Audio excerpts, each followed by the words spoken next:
is the celebration around it. People actually now in Israel celebrate the death toll every day now for a week or so. Bigots, mainly settlers, Jewish settlers, halt lorries with aid supply to Gaza, burn them down, beat the drivers. You're just seeing Yasin walk around in the background here. He's setting things up. Okay, I see. Sorry, he just clapped, which means we're good to go. We'll start in this soon. Good day and welcome to another episode of Unapologetic. Today with me is Dr. Ofer Cassif. Dr. Ofer Cassif is a member of the Knesset and is quite an outspoken member of the Knesset. He was the only member, I believe, of the Knesset who supported South Africa's case against Israel. Dr. Ofer, how are you doing? I personally am okay, thank you. Welcome to the show. Dr. Ofer, thank you for having me. Before we started, I just told you it's going to be a long conversation. We're going to get into the nuts and bolts of your life and then speak about Israeli society and everything else. But just presently, you were almost impeached 2 months ago because you said that Israel's actions in Gaza are genocidal.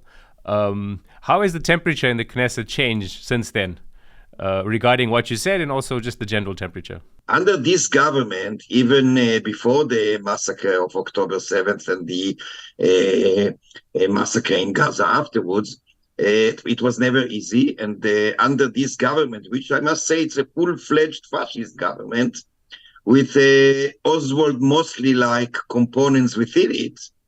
I mean, Enoch Powell is relatively, moderate in comparison to this government. So obviously, it was very tough. It is very tough. We are dealing with pathological racists, violent thugs, who now serve as ministers under the accused prime minister, who stands in trial. And but since October 7th, obviously it's even worse. The treatment from all over the place, not only by those thugs within the coalition and the government, but also from the majority of the opposition, which often tries to entitle itself as a liberal, which is obviously a sham. And if it was not so sad, I would say it was a joke. They attack us as well. The impeachment of me was supported by some figures from the opposition as well. So, and obviously not in the parliament, but outside the parliament as well. The violence toll is higher on a daily basis, getting higher. And I'm talking about physical violence in the streets, not yet in the Knesset, but I will not be surprised if that happens soon. So the circumstances and the situation now at the Knesset are very grave and very bothering, to say the least. It's clear that you are sort of a rarity in Israeli society and the Knesset itself. So we're going to try to understand that. Can you tell us a bit about, you were born in the 60s, can you tell us a bit about the home you were brought up in, what influenced you, all those kind of things? Actually, it is a very long, path and that I had to go through.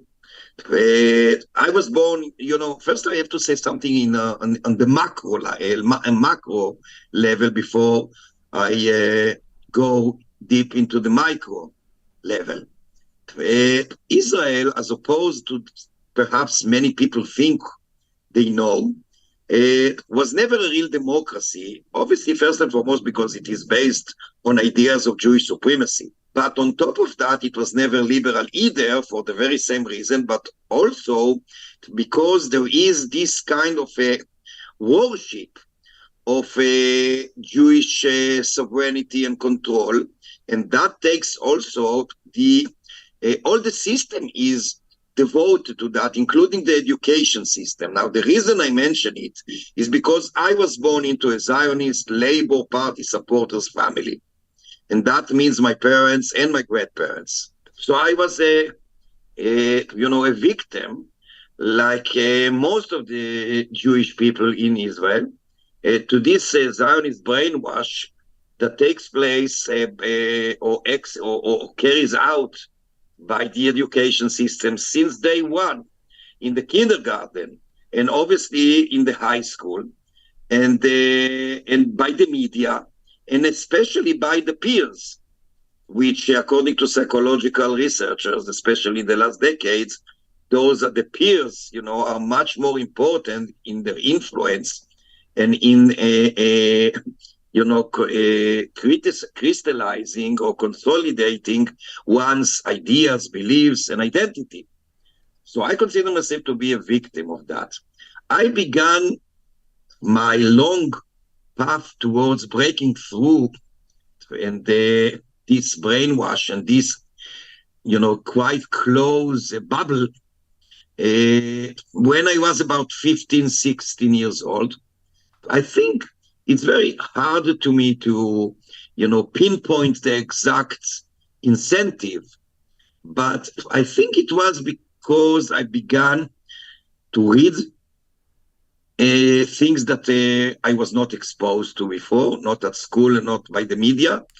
And I think that a friend just exposed some stuff, literature, etc., and I was interested in that. And also, I think that if that's the rational part of my development, I think there was an emotional too, that I began to be more aware of the ongoing in the occupied Palestinian territories and elsewhere. So, and I do believe that at least one very positive thing that I did get in my family is to be emotionally sensitive to injustices. So we might have been, my family and I, in on a disagreement in regard to what caused the injustices and how they should be solved. But the senses, the emotions, the resentment at injustices is something that I did get from my home, my parents, my grandparents, etc. So that's quite more or less the beginning. And then I joined still a leftist, so to speak, but a Zionist party. I was 16 in a youth movement. Sorry to interrupt you. Before we actually go there, could you give us an example of the brainwashing? You say brainwashing in school and how the peers influence you, but you just give us an anecdotal example of it. And also just give us an example of some of the literature that influenced you and sort of freed you from being a victim of the brainwashing. Look, the brainwashing boils down to two. First is the things that we are exposed to, but they are presented to us in a deformed way. The second is the things that we are not exposed to, and those things are actually being silenced continuously nowadays, even more than before. So I give you two examples. One example is the militarization that put into our veins, metaphorically speaking, since more or less that we are born. The Israeli military is presented, even when you are a baby, as a sacred, a holy, institution that you not only must serve in due course, but also that you cannot really criticize unless there's something very, very, exceptional, and if ever. So this is something that everybody grows up in Israel. I'm talking about at least the Jews, of course, and a small portion of the Arab population, the Druze. So there is this kind of a brainwash regarding the militarization of the society and the supremacy of the military, the service of the in the army, and the army as an institution, as a body. There is a worship of the army. You cannot criticize really the army. I tell you one example from the last few months. That when I spoke, one of the speeches I gave in the plenum of the Knesset, I accused the government of Israel in genocide, and because it was interpreted by the chairperson as if I was saying that the Israeli military is guilty in genocide, I was kicked out of the plenum.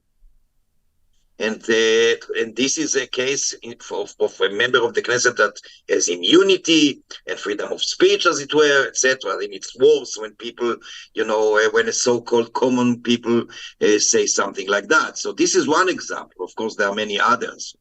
The other example is what we do. We are not exposed throughout our, school years, and in the media is the history of the Palestinian people, and especially the Nakba. Nobody knows about it, anything, because it is actually forbidden to speak about it.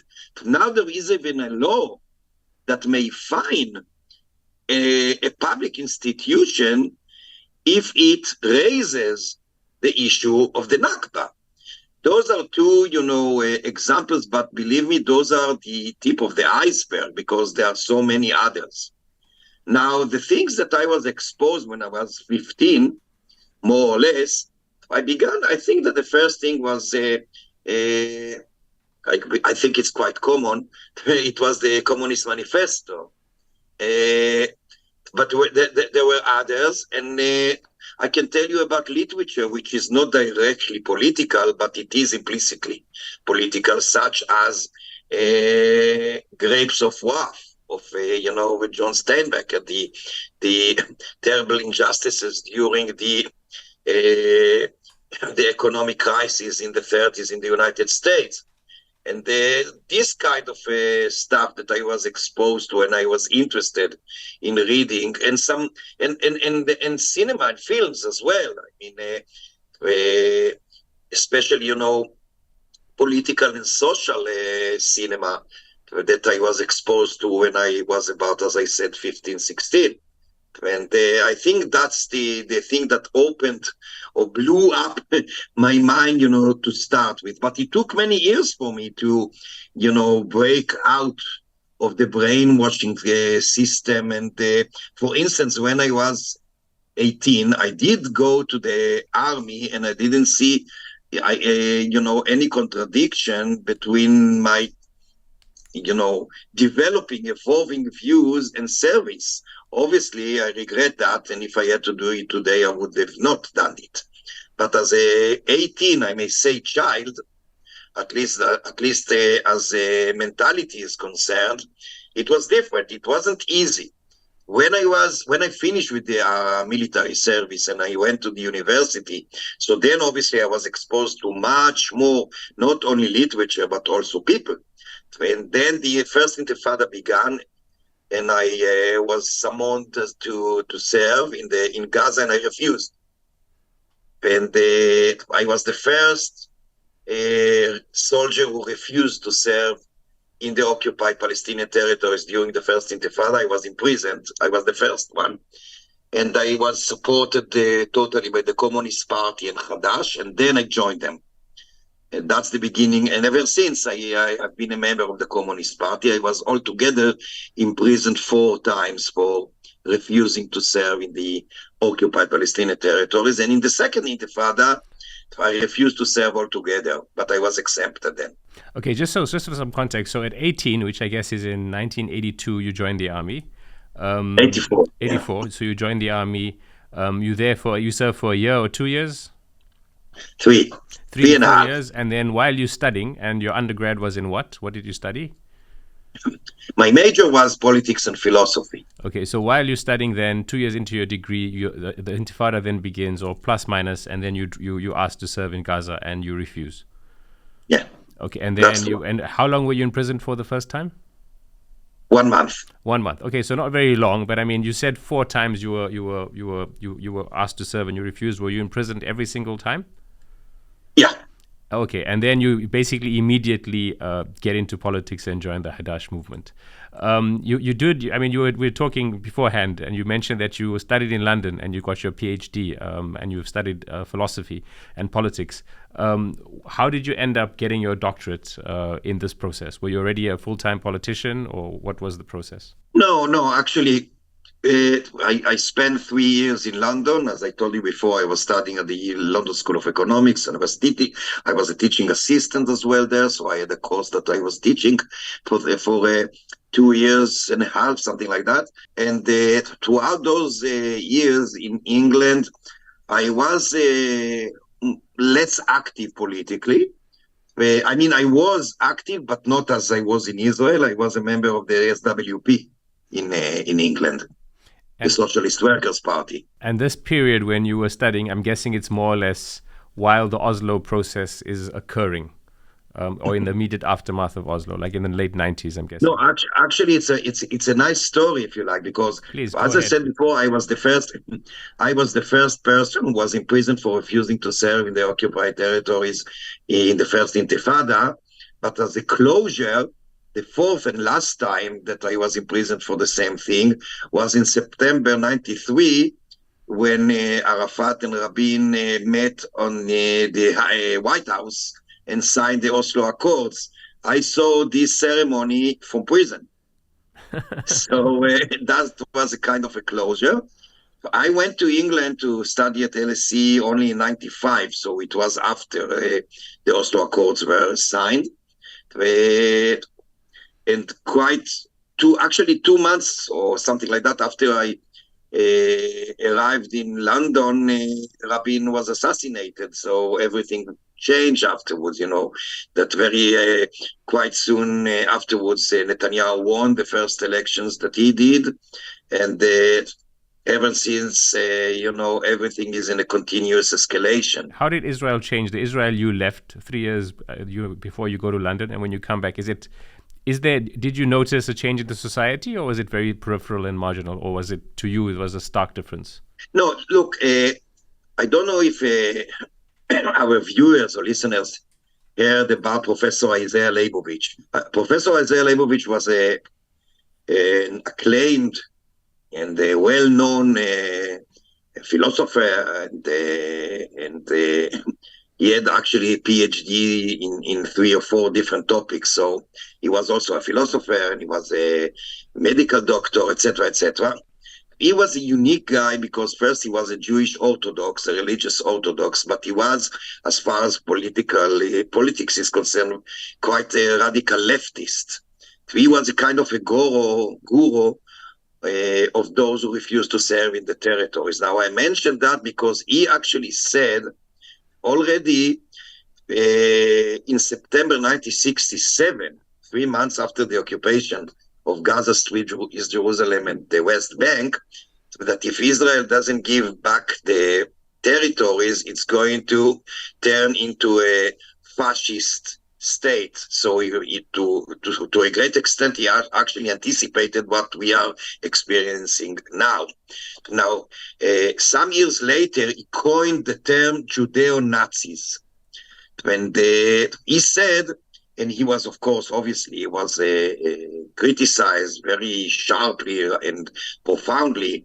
And of course, one of the main questions he was asked time and time again after he said or coined this term was, how can you compare us to the Nazis? Are we going to use gas chambers and things like that?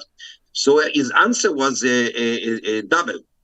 First, he said, if the only difference between us and the Nazis is that we are not going to use gas chambers, we are already in deep trouble. And the second question, answer he gave, and this is relevant to what you asked me now, is that in Israel there is a Nazi mentality. That is to say, according to him, that perhaps Israel is not going to use gas chambers, but the public opinion that exists would have allowed it to happen. So I can say, he said that almost 50 years ago. I can say he died 30 years ago. I knew him personally. I used to meet him from time to time in his house to talk about different topics. And unfortunately, I can say that this term of his, Judaeo Nazis and Nazi mentality that spreads across the board in the Israeli society, is more topical now than ever. So in that sense, I may say that perhaps there's no qualitative difference between present Israel and past Israel, but there is a quantitative one that may, if I use the Marxist term, dialectically, that may turn into a qualitative very, very soon. And I'm afraid that if we do not stop the ongoing massacre in Gaza, the ethnic cleansing in the West Bank, and the process of fascism within Israel, obviously we are going to get there very soon. Walk me through the period when you're into politics proper until you become a member of the Knesset in 2019. So basically from the 2000s to 2019. Both your personal life, what were you doing professionally? Was it only focused on politics, or were you teaching for a while? Were you at universities with your PhD? Were you in academia? But also, I mean, I do see what you're saying about the society has always been in danger of fascism. But just on a more micro level, anecdotally and otherwise, how have you seen the society shifting through your experiences in those years? What I can see, and now it seems to be the peak, but unfortunately I'm afraid that it's going to be worse. So it is the peak in comparison to the past. I'm afraid that not in comparison to the future. What I can see is not only that people are much more ready to kill innocent people with no blink of an eye. You can see it on a daily basis. You can see it especially in the parliament, in the Knesset, that there are ministers and members of the Knesset, including the prime minister and senior ministers, who actually find justification for such a mass killing. Let's not forget that the vast majority of the Palestinians in general, and in Gaza in particular, are innocent civilians. I mean, we were the first ones who condemned totally the massacre Hamas committed and the crimes Hamas committed on October 7th. I personally lost dear friends there. A very good friend of mine, very close friend, was murdered with her husband in a kibbutz, literally minutes after she sent me a WhatsApp from the security room saying she was afraid. So, and I know some people who are hostages now, and I don't know what their lot is. I'm afraid that's not very good one. So we condemn it totally. But we said that such a crime cannot justify the massacre and the crimes that Israel, or to be more precise, the government of Israel, has been committing in Gaza for 8 months now. The vast majority of the victims in Gaza are innocent civilians who just want to live and prosper. Women, children, the death toll among children is unbelievable. It's more than 15,000. Now, it's not only the readiness of so many thousands in Israel, rhetorically or practically, to carry out such a massacre, such a carnage. It's the celebration around it. People actually now in Israel celebrate the death toll. Every day now, you probably saw that on the media or read about it. And every day now, for a week or so, bigots, mainly settlers, Jewish settlers, halt lorries with aid supply to Gaza, burn them down, beat the drivers, looting the stuff, vandalize it, and it goes like nothing. I mean, the police is there doing nothing. And I give you another example, because that's the other side of the coin. What I'm trying to say is that it is not, go back to why did I mention before Professor Leibowitz's words? Because that's exactly what he foresaw, what he warned about decades ago. We now see it on a daily basis. That's the norm. It was always here, but it was not the norm. Even most of the people who held such fanatic, sick beliefs and supported such sick deeds, they were to some extent ashamed of saying that explicitly. Now, people like myself who are against it are asked and required to be ashamed of, which we are not, of course. I'm proud of my views. I'm ashamed of the people around me, and I fight to change the situation. I've never lose hope.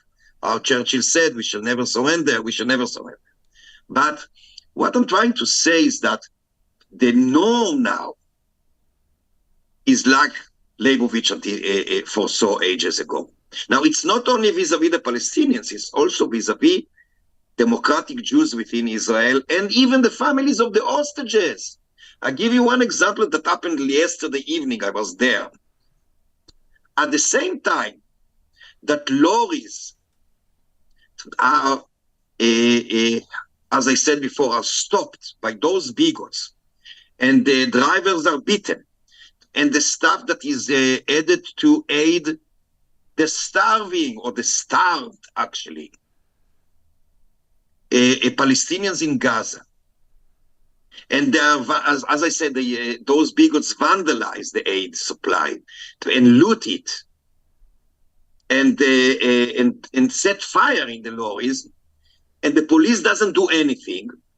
At the same time, literally, yesterday evening, the police attacked viciously and violently demonstrators against the war, or to be more precise, against the assault on Gaza,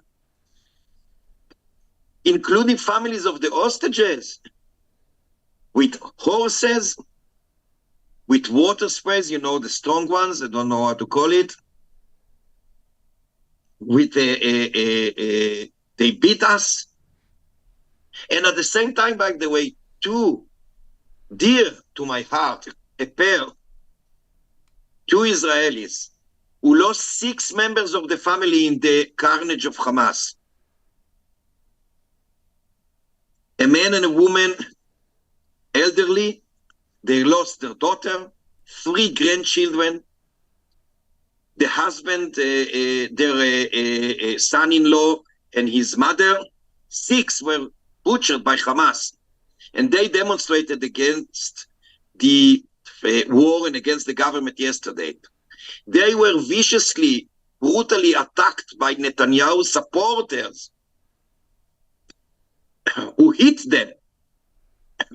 They broke the head. They cut the head, sorry. They cut the head of the guy, of the man. This was last night. The police was there. The police was there, didn't do anything.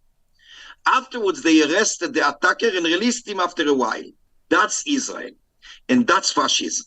Because as an expert of fascism, Professor Zev Sternal, one of the greatest scholars of fascism, said a few years ago, fascism doesn't begin when people begin to shoot. It begins when the state apparatus and or societies, institutions, treat differently and discriminate against leftists as opposed to rightists. This is exactly where we are. And the world must be aware of that. Because, and I want to use this platform with your permission to say, we are in the midst of a cold civil war. It's just a matter of time because it turns into a full-fledged, hot, as it were, civil war. Because there are militias armed by the so-called minister of national security, Ben Gvir, who, by the way, is a supporter of the mass murderer Baruch Goldstein, who butchered 30 years ago 29 Palestinians while they were praying in a mosque in Hebron. He is the minister now. He is responsible for the fact that many of his allies are armed, walking down the streets in Israel with arms, not small, guns, but M16 and things like that. And they are just waiting to get the order to begin and shoot us. And not to speak about the police, which has turned mostly to a private militia of the same Ben Gvirs. So we are very, very close to a bloody civil war. And I want the world to know about it. It is preventable, but unfortunately, most of the governments and leaders in the world don't care. President Biden and the leaders of the EU and others continuously support the government of Israel. Supporting the government of Israel is not supporting the Israelis. It is against the Israelis, because the main enemy of the Israelis, Jews and Palestinians alike, is not Iran, with all the resentment that I have. It's not Hamas and Hezbollah, with all the resentment and even a grudge that I have at them. It is the government of Israel. It's the main enemy of the Israeli people. Just again, for context, Ofer Cassif. So just your friend whose head was broken or injured, that was last night, right? Last night, yeah. Okay, that's the first thing. The second thing is let's go back to the 4 months preceding, or the 5 months preceding October 7th, where there were already lots of demonstrations occurring on the streets of Tel Aviv and elsewhere, against Netanyahu, against what he was doing with regards to the judiciary and everything else. Walk us through, because the thing is, when we see this from outside, in the years sort of it's almost when you were from a member of the Knesset, but from 2020 to 2023, what we did see in the West Bank and in Gaza is just more impunity, right? Especially in the West Bank, right? And in Sheikh Jarrah, with more homes being taken, all of these kind of kids were starting to be arrested, everything else. And it's during the same period where opposition to Netanyahu was ramping up, I'm guessing for different reasons. Just clarify whether that was for different reasons and it was all internal, or just paint a picture for us of what that society was like inside of Israel that was very dissatisfied with Netanyahu, and what the discussions was, and whether any of that dissatisfaction was related to what's happening in Palestine. Well, first of all, you're totally right. Before the October 7th, you know that for many months there were demonstrations, mass demonstrations against the government of Netanyahu, because of the coup d'etat that the government tried to carry out. In the sugar-coated term, it was entitled judicial reform. It was not a judicial reform. It was an hostile attempt by the government to take control over the judicial system and the media, by the way, in order to turn Israel into a full-fledged fascist dictatorship. That was the intention before October 7th. So in that sense, as you said correctly, I dare say that the vast majority of the Israeli citizenry, to say the least, didn't like, even I would say despised Netanyahu personally and the government of Netanyahu in general. Totally. That's the reason that those demonstrations, continuously succeeded in mobilizing hundreds and thousands of people who went in the streets for months, every Saturday night, and very often even in the middle of the week, because this was a huge protest. Now, I would like, as you asked me yourself to do, to connect it to what happened afterwards. And here I would like to be very, very precise. The attempt of the government, since it was formed about 18 months ago, I think it was November 22, the elections were on November 22. So just afterwards, when the government was formed and took oath, it was very clear that this judicial reform, quote unquote, or I prefer to refer to as a coup, that was not the end. That was a means. The end was the realization of the so-called subjugation plan by Smotriches. Now, explain what that means. Do I have to specify who Smotrich is, or everybody must know? So you're welcome to do that for us, yeah. Bezalel Smotrich is a fanatic bigot, fascist, supports a racial theory. He do support, literally, in the Jewish racial supremacy that echoes the same Mosley that I mentioned before, that you are all aware of, Oswald Mosley, from the British history, and not the dark side of the British history, let's put it like that. He was a relatively marginal member of the Knesset in 2017 when he published the subjugation plan. Now, by the way, the same Smotrich is the Minister of Finance and also a minister within the Ministry of Defense. So a very senior minister with a lot of power vis-a-vis Netanyahu and others. He's a bigot, he's a fanatic, he's a messianic lunatic. And the subjugation plan that, as I said, he published in 2017 consists of three main elements. First, Israel must annex the whole Palestinian territories without granting basic rights to the Palestinian publics. That means that it's going to turn Israel from a practical apartheid regime to a full-fledged official apartheid state.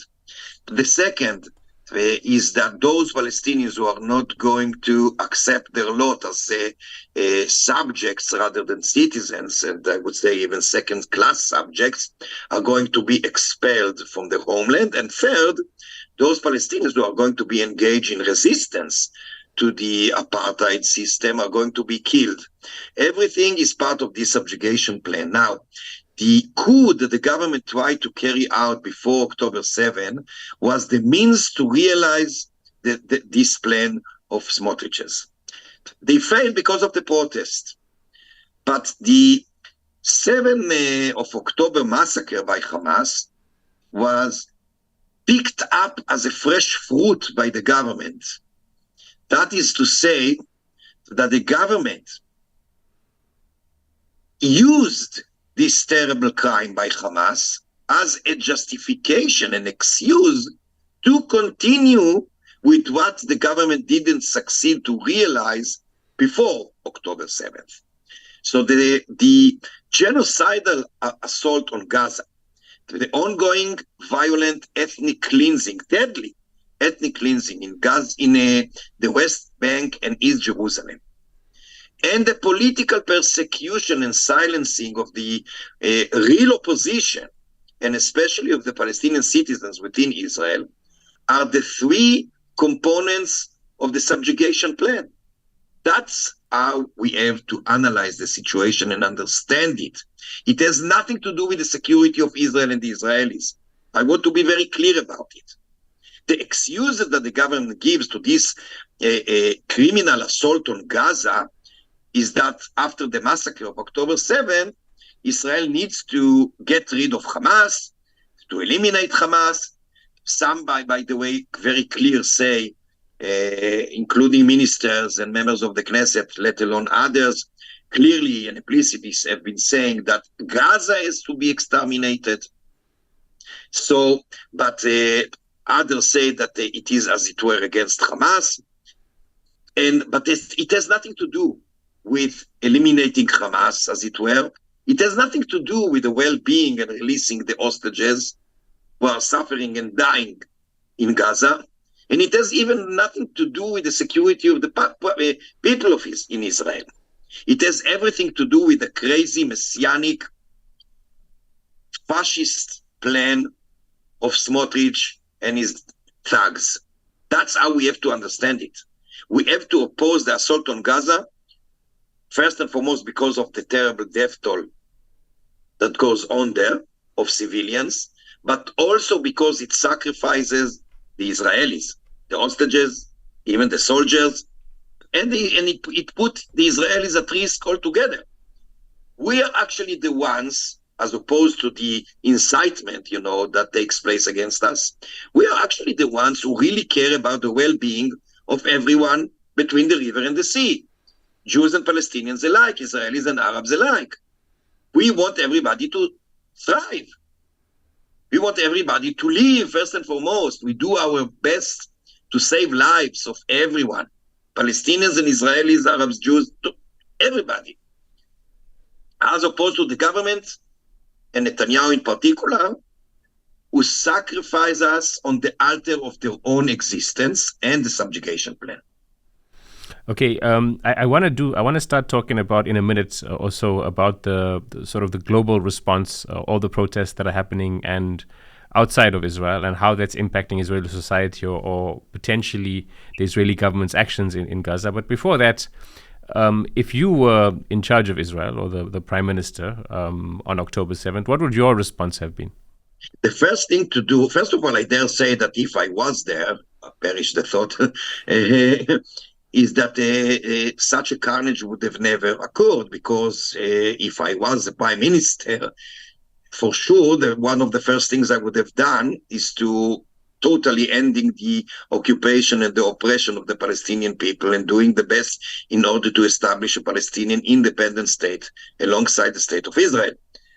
But let's say that let's rule out this scenario in order to answer your question directly. The first thing that was a must is to release the hostages. And there were two conditions. One, not to attack and invade Gaza. And by the way, not only because it was clear it was going to kill the hostages, and there were 240 then, but it was also clear that it was going to take the toll of thousands and thousands of innocent civilians in Gaza and of soldiers. So never get into Gaza, never attack Gaza. To strike a deal from the very first second to release all hostages. And the price, as it were, was always very clear. Release of all for all, that means to release Palestinian prisoners and detainees and hostages, etc. And the second is not, as I said, not to attack Gaza. And the third, which is the one and only solution for a better future for all of us, Palestinians and Israelis, is to end the criminal, deadly occupation. So there's no other solution. There's no military solution. Israelis have to understand that. Palestinians have to understand that. We are here to stay, both peoples. We are here to stay. And the question is under which circumstances we are going to stay. So if I was there in an influential position, that's what I would have done. Releasing the hostages on the basis of the principle of all for all, refraining from attacking Gaza, engaging in an immediate, profound, and genuine peace process which must incorporate ending the occupation and Palestinian independence. That's exactly what I would have done. Okay, you've mentioned ending the occupation, and if you were in charge before October 7th, you'd try to do that. Walk us through, for my benefit, but also for the audience's benefit, walk us through what your vision of that looks like in terms of settlers. I mean, there's 750,000 settlers now that live in the West Bank. And also there's the issue of the refugees who all need to return or who'd want to return or be given the option to return. Walk us through what your vision of that political process is. First of all, when I'm saying that there must be an independent Palestinian state, I'm talking about the two-state solution. If you like, I will explain afterwards why I think the one-state solution is not realistic. Yeah, absolutely. So I'm talking about the two-state solution. A Palestinian state must be established on the old territories that Israel occupied in June 1967. That means, as I said before, Gaza Strip, East Jerusalem as the capital, and the whole West Bank. And that means that the settlements should be removed. There's no legal settlement. You know, in Israel, there is a distinction between legal settlements and illegal outposts. Nothing is legal according to the international law, according to the Hague conventions and Geneva Convention. There's no legal settlement. And too many of the settlers are engaged in terrorism against Palestinians. And those have no right to be there. They should be removed altogether. Now, obviously, you know, a good friend of mine, a Palestinian leader who died unfortunately many years ago, he said to me about 30 years ago or more, we have no problem with settlers, we have problems with settlements. That is to say that there's no need, you know, necessarily to remove or to get rid of Jews who live in a Palestinian state, although it's up to the Palestinians to decide after so many years. But they cannot accept, and I totally agree with that, settlements, because the whole gist of the settlements is to undermine the very existence and the possibility of establishing a Palestinian state. So the settlements themselves as such are a pain in the,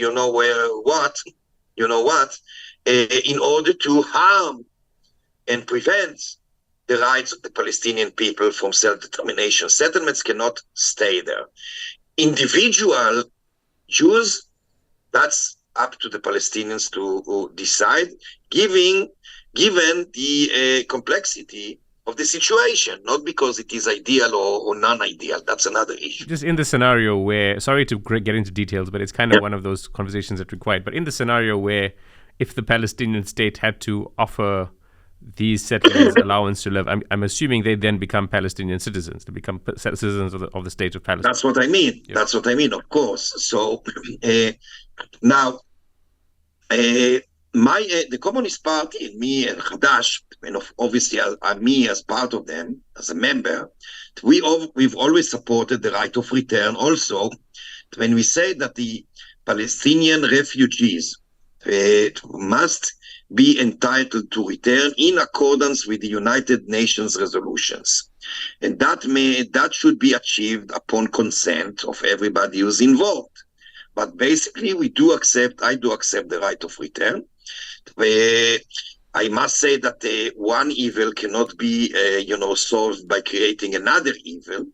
And that is to say that we must reach a consent and a reasonable and just solution for the refugees problem. And that's how I see, as the only solution to the malicious occupation and the consequences of that occupation, the violence, the oppression, the ethnic cleansing, the genocide, etc., etc. If I just may, the only reason that I think that the one-state solution is unrealistic and therefore cannot be the solution that we can adopt now is not an ideological one. I personally, ideologically speaking, and we have no problem to live in a state in which Jews and Palestinians and others live together and prosper together. I totally support it. But if we must be realistic. After more than 100 years of hostility and lack of national self-determination of the Palestinian people, it cannot be done. It's going to cause much more harm to anybody who's involved rather than gain success or benefit everybody.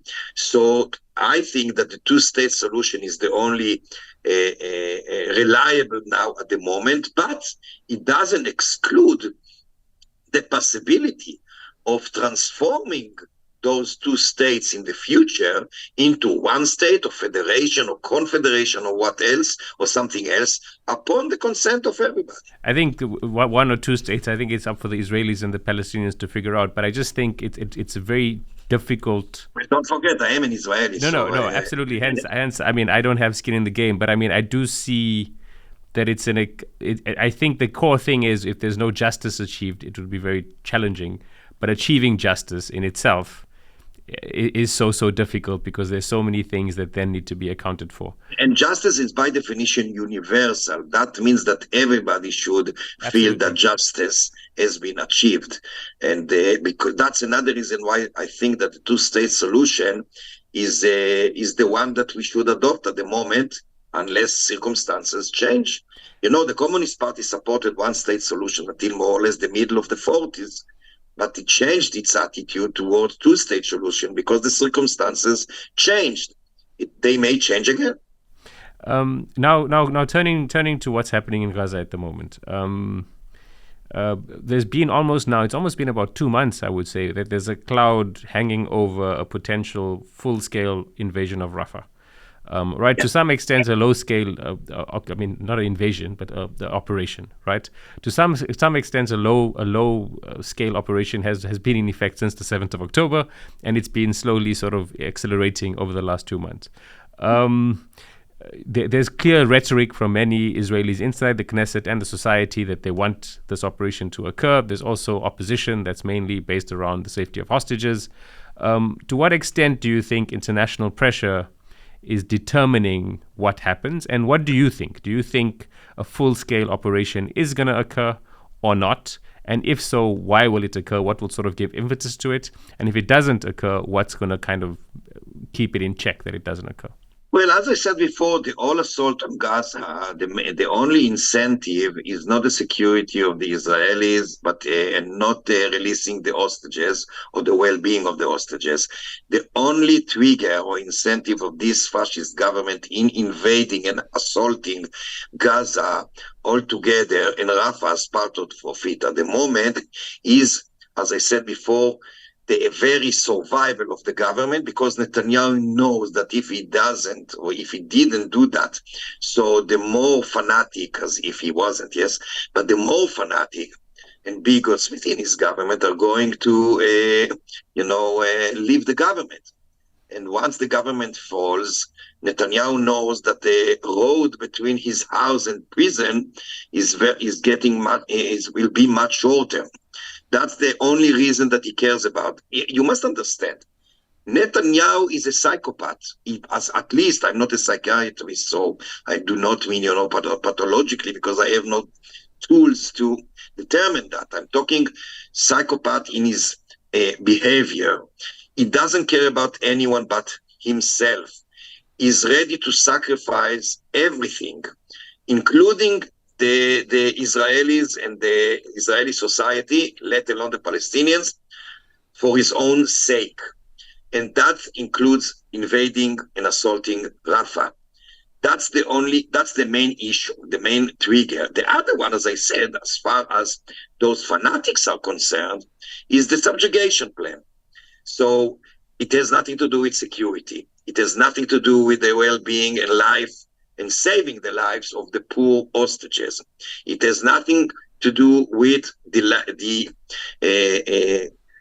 well-being of the soldiers, and obviously it has nothing to do with the well-being and lives of the Palestinians, for which the government doesn't care at all. It has everything to do with the well-being of Netanyahu personally, and of the subjugation fascist plan of Smotrich, Ben-Gvir, and their allies. That is also what is standing behind the decision regarding Rafah. Now, you said before that there was a low-scale assault on Rafah. It is not a low scale for the dozens Palestinians who are already dead. And it is not a low scale for the soldiers who were killed. And it is not a low scale for the hostages, who, I'm afraid, some of them were killed also during that low-scale invasion to Rafah. But there is a pressure within the Israeli society, like the demonstrations that took place yesterday, in which tens of thousands of Israelis took the streets in order to insist and to protest against invasion to Rafah. But we cannot succeed by ourselves, because those fanatics truly believe in Armageddon. Ben-Gvir, Smotrich, and all those thugs truly believe in Armageddon. They truly believe that blood, let's put it in metaphorically, blood is the fuel in the engines of this government. And they want this fuel, as it were. So an international pressure is a must. Without it, but serious international pressure, not rhetoric. Because thus far, we've been witnessing a huge gap that, in my view, amounts to cognitive dissonance between the rhetoric and the practice. At the same time that President Biden, for instance, warns against invasion to Rafah, at the same time, he's keeping sending arms to the government of Israel. And I say government of Israel, not Israel, because it's against the interest of the Israelis and the Israeli society. It's only for the interest of the government. I'm committed constitutionally to the interest of the Israelis. And that's indeed what I'm trying to do.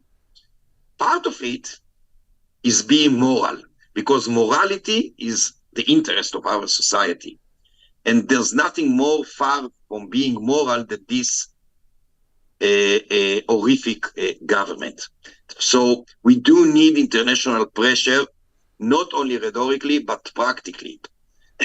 If something like that happens, especially if it is across the globe, so then the government of Israel will not have the possibility to widen the attack on Rafah. And I hope that will occur very, very soon. Because if not, the blood and the death toll is going to be much higher on both parts, especially the Palestinians, but also among the Israelis, especially the hostages and soldiers, and who knows, perhaps others, hopefully not. I mean, there hasn't yet been a really full-scale operation. Why do you think, these thugs in government, as you call them, have held back so far? Well, actually, they don't, because they have not. They continuously and very explicitly, trying to press Netanyahu to widen the operation in Rafah.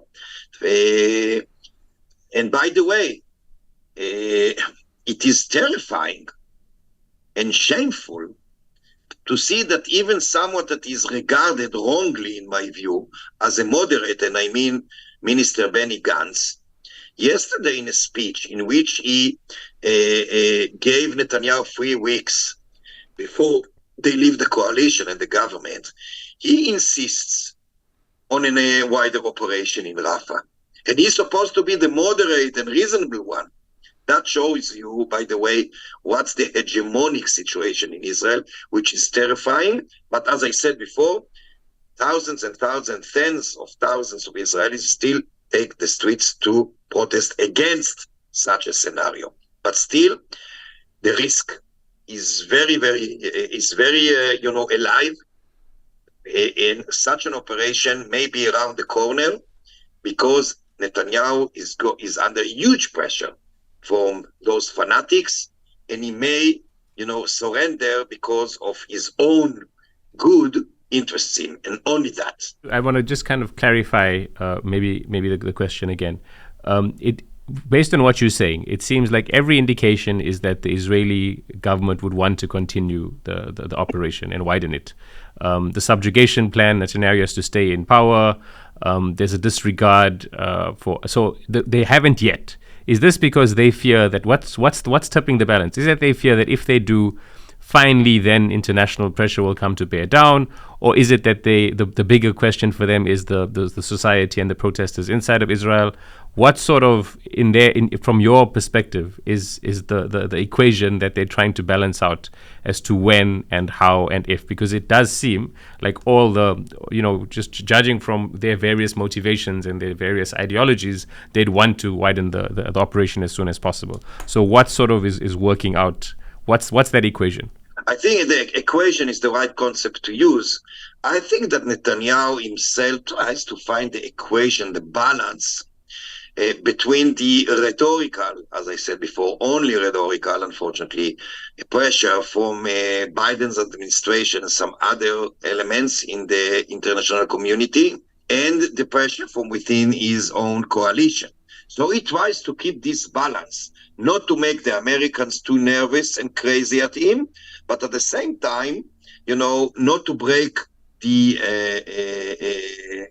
tools, and not to make the fanatics too angry or too nervous at him. So that's the reason that he tries to do something, but refraining from doing too much. I think that's the balance, and it's very, very delicate, because if one side puts more pressure, it may change the balance by definition. It doesn't matter at the moment which side is. There is another component in this equation, and it is the ongoing, discussion in The Hague, in the ICJ. Netanyahu is terrified, is in panic, is hysterical, is truly afraid of the consequences of the discussions and the later discussion initiated by South Africa just the other day, a couple of days ago, in the ICJ. He's terrified. That's another influential element in his calculations. So in that sense, I believe that's the reason that we see, in my view, too much violence and too much assault on Gaza in general and Rafah in particular. But obviously, it may be worse. And I hope it will. There's obviously been a lot of global solidarity with Palestine that's been expressed for many decades now, right? But I mean, it's probably fair to say that global solidarity for Palestine is now possibly at its strongest. but more importantly, in very key influential countries like the USA and the UK, there are now very strong voices. I mean, the college encampments is one example of that. There's Israel is very much now viewed by lots of people as a pariah state, and I mean they are also on trial for genocide in the ICJ. Does this impact Israeli society? Does it impact the way they see themselves? What's your reading on that? Look, alas, it's very common in the Israeli society always since 1948 to see itself as a continuous or eternal victim. And of course, to say that any and each and every criticism of the government and the policy of the government of Israel boils down to anti-Semitism, this is a very common, old-fashioned instrument that is used by the media, which is totally mobilized, voluntarily, the government and some others.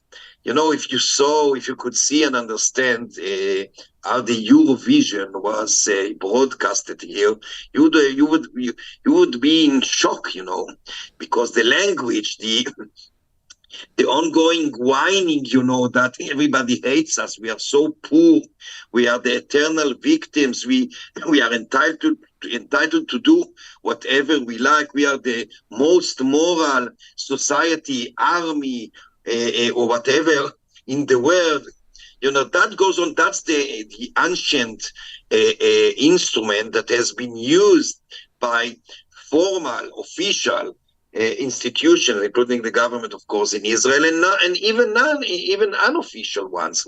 So when people look at the criticism and the protesting, for instance, in the campuses of the United States, the common reaction is they're anti-Semites, they support Hamas, they hate Jews, instead of confronting seriously, profoundly, genuinely the reality and the crimes that the government of Israel is guilty of. Unfortunately, many in the Israeli society, obviously not all of them, as I said before, there's a huge amount of opposition that thinks close to me, even not if exactly the same, but there are people whose ideas and beliefs resemble to mine. There are thousands like that, of course, Jews and Palestinians and others. But still, a common reaction that you can hear, read, and watch in the media, for instance, and among politicians in particular, including from the so-called leftist opposition or central leftist opposition, is that everybody is anti-Semite. Everybody hates the Jews. Everybody supports Hamas. This is hogwash. I'm in close relations with Jewish Voice for Peace, who take part in the brilliant, wonderful protest in the American campuses. Jewish Voice for Peace, as you can imagine, are not anti-Semites. And they are a strong part. In some campuses, they lead the protest. They are not self-hatred Jews. They are obviously not anti-Semites. They are not pro-Hamas. They simply do not want the genocide to go on. They do not want apartheid to go on. They want justice to prevail, like I and my comrades do. Now, I want to be very clear. I do not delude myself. My wife says that I am naive, but not that much. Obviously, there are anti-Semites among the protesters, no doubt about it. And I call everyone to exclude them, to isolate them, because anti-Semitism is a crime like any other form of racism. Racism is a crime. Anti-Semitism as part of racism, like Islamophobia, Arabophobia, and others, should be ruled out, should not be collaborated with. But that's not the main idea. That's not the main stream of the protest. The mainstream of the protest is not pro-Hamas, is not anti-Jewish or anti-Semite. It seeks justice for all, including Jews. And I totally salute them. right now there's a furor, support for what it looks like there's massive support for what Israel is doing in Gaza, even though that's hard to fathom because the atrocities are so much and so frequent and so grotesque. But do you think Israeli society, there will be a moment where there's some sort of reckoning, both in terms of accountability and holding people accountable for what has occurred within the society, but also in terms of introspection? Or do you think that's still a long way from where we are now? I believe that eventually that must happen because there's no other choice to have a future, to continue living here. But I'm afraid it's going to take a long time. I don't think that in the short run we are going to see something like that. Perhaps seeds of it. You can see seeds of it in the media, for instance, especially in the Haaretz newspaper, which has always been much more critical than others. But generally speaking, on the level of society at large, I think that may take some time. Obviously, we do our best to make it, sooner, because that's the interest not only of the Palestinians but also of the Israelis. It's very, very important for me to emphasize that the interest of the Israeli society and the people who live here, everybody, is to live in a moral society. Morality is not, the other side of the contradiction of realpolitik. It is part of it. It's not in opposition to security. It is part of it. And our struggle is to turn the Israeli society into a moral one. And that, of course, means no occupation, no racism, no Jewish supremacy. And that, in my view, as a socialist, also necessitates equality as far as social and economic issues are concerned. But that's for another chat, I guess. There's a lot of, amidst all the furor and support, do you think the portion of society in Israel that wants full equality, whether it's one state or two states, wants full justice, wants everyone to have full emancipation, do you think that part of society has grown or like not really? Yeah. I think that there's a polarization going on in Israel. That's the reason I'm so afraid of a civil war. And even quite sure that it's around the corner, a violent, deadly one, as I mentioned before. Part of this polarization is that more and more people are more fanatic and racist than before, but more people support our vision on the other side. That's part of this polarization. So it is, in the Marxist sense, if I just, make a paraphrase, that Marx, doesn't matter now if it was right or wrong, Marx believed that under capitalism, there's going to be a polarization that will bring to a situation in which there is a combination of both polarization and how do you say, getting more poor? I forgot the word. Never mind. So this polarization is that the center, I wouldn't say collapse, but the center, politically I'm speaking now, not economically. Politically speaking, the political center hardly exists now. It's in decline. It's it's a continuous decline and in descent. And that means that part of it moves to the far right, but part of it moves to the democratic side. So the situation is grave and dangerous because of that. So on the one hand, I'm very happy that more people begin to understand that we cannot get back to the 6th of October. That is to say that the occupation must be ended, equality must be achieved within Israel, etc. More people believe in that. But on the other hand, even more people believe the other way around. And that's the reason of the polarization. That's why I think that we will not see justice prevails in the short run. I'm sure we're going to see it in the long run. I don't know if I'll be here to see it, but someone will be. You spoke about the decline of the center. I had a conversation with Ilan Pape a while back, and he said, "What you're seeing is the decline of liberal Zionists, because people are realizing you can't be a liberal ethnic cleanser. You're either ethnic cleanser or you are Democrat fully." I agree. And I guess it's something similar. There's obviously been massive devastation in Gaza. I'm assuming even you did not foresee on October 8th that 70% of Gaza now would almost be rubble and unlivable, and the death toll is 35,000. It may well be a lot more because there's so many people unaccounted for. We have spoken about justice. What does justice look like for the people in Gaza right now? No, it doesn't exist. Justice is something, that people in Gaza, unfortunately, cannot even think about. Now they have to think about the bread they can find, the water, the medicine, the child that is lost. Under such circumstances, justice seems privileged. But it's very, very unfortunate, but that's the reality. I mean, surely they will one day want justice.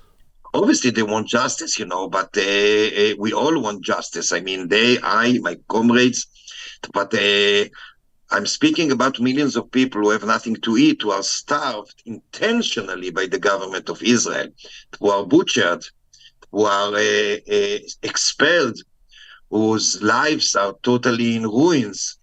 So I believe that I'm not their spokesperson. I have no right to speak or the authority to speak in their names. But I believe that under such circumstances, when people, masses of them, have to think not about how they live tomorrow, but how they live the next minute, justice is not really the issue that bothers them. Do you think that Smotrich and Ben Gvir will be able to execute their plan and ethnically cleanse Gaza? I believe not. I believe, look, their messianic nightmare, I mean, they think it's a dream, but it is obviously a nightmare for everyone, especially for the Palestinians, but for the Israelis too, is to reestablish, their crazy settlements in Gaza. There are attempts to do so. I don't see any scenario that they succeed in doing so. Because if they do, that means that the whole world